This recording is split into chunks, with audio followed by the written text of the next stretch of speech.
காஞ்சிபுரம் குமரக்கோட்டம் சுப்பிரமணிய சுவாமி ஆலயத்தில் எடப்பாடி பழனிசாமி அவர்களின் பிறந்த நாளையொட்டி சிறப்பு அபிஷேக ஆராதனைகள் மற்றும் அன்னதானங்கள் மாவட்ட செயலாளர் சோமசுந்தரம் தலைமையில் நடைபெற்றது.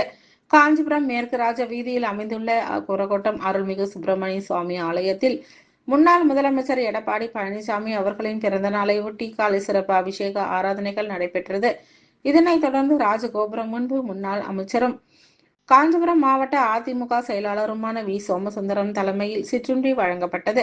இதில் கழக அமைப்பு செயலாளர் வாலாஜாபாத் கணேசன், மாவட்ட அவைத் தலைவர் குன்னவாக்கம் கிருஷ்ணமூர்த்தி, மாவட்ட நிர்வாகிகள் வழக்கறிஞர் வள்ளிநாயகம், KUS சோமசுந்தரம், VR மணிவண்ணன், சிறுவாக்கம் ஆனந்தன், வழக்கறிஞர் திலக், வழக்கறிஞர் கௌதம், பகுதி செயலாளர் கோல்ரவி, ஜெயராஜ், ஒன்றிய செயலாளர் தும்பவனம் ஜீவானந்தம், களக்காட்டூர் ராஜி மற்றும் மகளிர் அணி நிர்வாகிகள் உள்ளிட்ட பலர் கலந்து கொண்டனர்.